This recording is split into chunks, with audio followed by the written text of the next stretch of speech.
Assalamualaikum anak-anak. Hari ini kita akan belajar tentang bab 3 yaitu teks prosedur.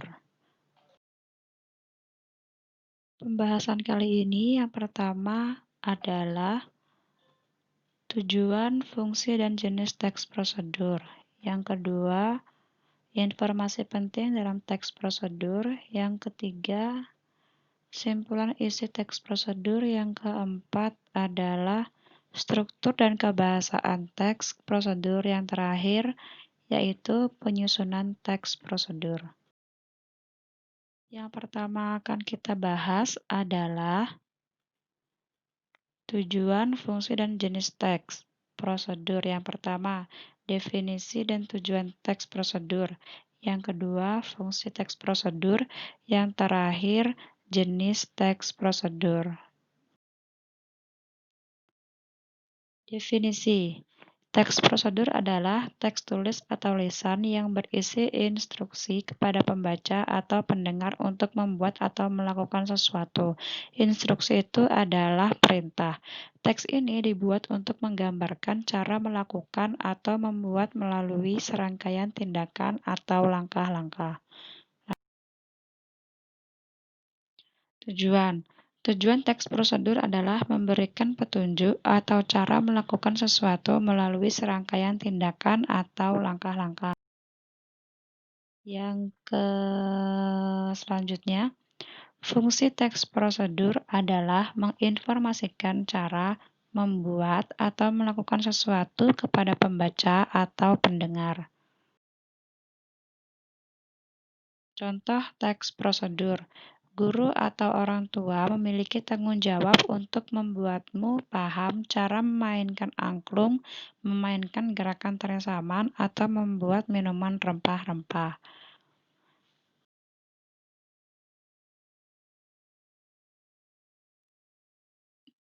Jenis teks prosedur dibagi menjadi 3. Yang pertama, teks prosedur membuat sesuatu. Contohnya, cara membuat layang-layang, cara membuat coto Makassar, cara membuat wedang rundi. Yang kedua, teks prosedur memainkan alat atau sesuatu. Yang pertama contohnya, cara bermain seruling, cara bermain gangsingan, dan cara bermain gamelan. Yang ketiga, teks prosedur melakukan sesuatu, contohnya cara menarik poco-poco dan cara menarik uang di ATM atau anjungan tunai mandiri. Lanjut. Informasi penting dalam teks prosedur bisa didapatkan dengan cara yang pertama adalah membaca keseluruhan teks prosedur. Yang kedua, memahami isi teks prosedur. Yang terakhir, menemukan ide pokok setiap paragraf dalam teks prosedur. Bagaimana cara menemukan ide pokok? Kita harus membaca paragraf terlebih dahulu. Jika kalimat inti atau ide pokoknya ada di awal, berarti disebut paragraf deduktif.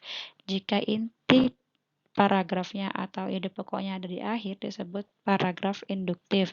Sedangkan jika ada di tengah, disebut paragraf campuran atau kalimat campuran.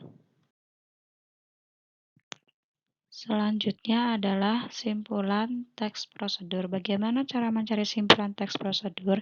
Yang jelas, kalian harus membaca teks tersebut, kemudian menemukan pokok isi teks, ditambah inti sari teks. Biasanya, intisari atau pokok ini ada di akhir atau di awal teks.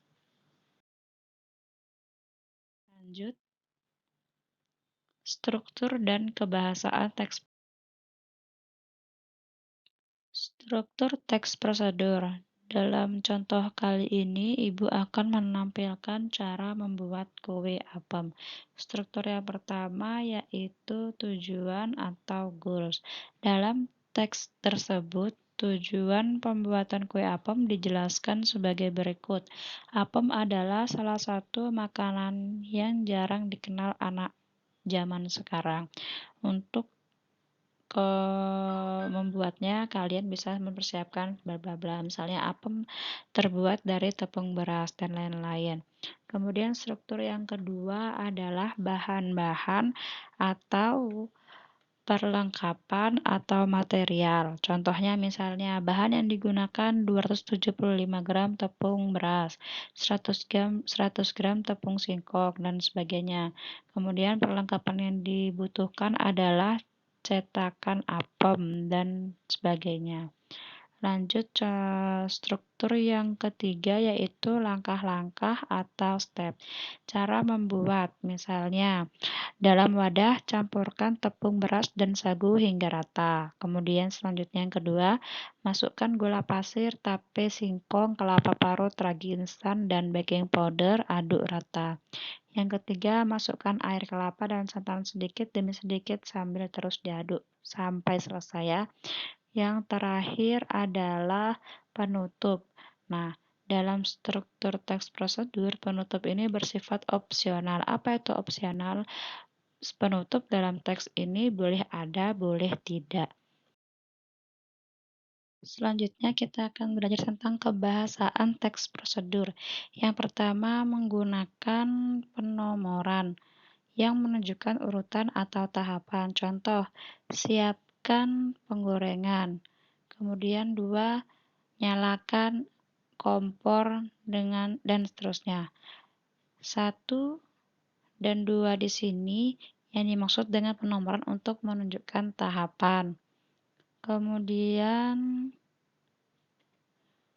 yang kedua adalah menggunakan kata perintah atau imperatif.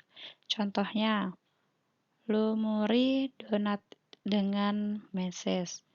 Kemudian yang kedua, diamkan selama 5 menit. Kata perintah di sini yang Ibu garis bawahi ya, lumuri dan diamkan. Kemudian yang ketiga, menggunakan kata ganti orang kedua. Contohnya, kamu bisa mencobanya di rumah. Yang selanjutnya, kamu dapat menirukan gerakan tari topeng tersebut. Kata ganti orang kedua yang Ibu gunakan di sini adalah kamu. Lanjut yang keempat, penggunaan konjungsi urutan waktu. Konjungsi adalah kata hubung, sedangkan temporal adalah urutan waktu. Contohnya, setelah itu, kemudian, lalu. Lanjut yang terakhir atau yang kelima, menggunakan kata keterangan. Contohnya, kukuslah adonan dengan api sedang, tutup adonan dengan plastik. Nah, dengan api sedang ini adalah kata keterangan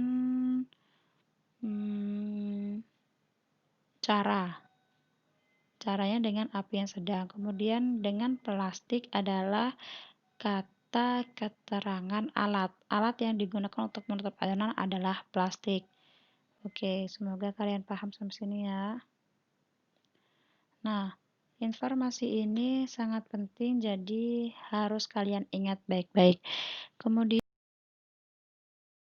atau yang terakhir adalah langkah-langkah menyusun teks prosedur. Yang pertama yaitu menentukan topik yang akan ditulis dalam teks prosedur.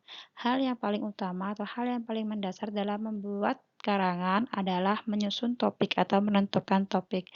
Lanjut yang kedua yaitu mengamati cara membuat, melakukan atau memainkan sesuatu yang telah dipilih. Sebelum kamu membuat, kamu harus tahu dulu bagaimana cara membuat atau melakukan atau memainkan sesuatu yang akan kamu tulis. Selanjutnya, yang ketiga, menuliskan tujuan teks prosedur yang akan ditulis. Jadi sebelum kamu membuat teks prosedur, kamu harus tahu tujuannya apa menulis teks prosedur itu. Lanjut yang keempat adalah mencari data tentang topik yang akan ditulis. Jadi data yang kamu cari atau kamu tulis nanti harus valid atau bisa dipertanggungjawabkan. Selanjutnya yang kelima, mencatat alat dan bahan yang digunakan agar pembaca atau pendengar tidak salah dalam melakukan kegiatan yang akan mereka kerjakan. Yang keenam, menuliskan menjadi teks prosedur yang padu. Setelah kalian menemukan data, mencatat alat, dan menulis tujuan, kemudian kamu salin menjadi sebuah teks prosedur. Yang terakhir atau yang ketujuh adalah mencatat langkah-langkah secara sistematis. Nah, begitu kurang lebih cara membuat teks prosedur yang benar atau yang baik. Semoga kalian paham. Terima kasih. Jika ada pertanyaan, kalian bisa hubungi Ibu di email azizakurniadewi@gmail.com atau di nomor Ibu 081916022460. Nah, presentasi ini Ibu ambil melalui SlideGo. Sampai jumpa anak-anak. Terima kasih. Selamat belajar. Semoga sukses.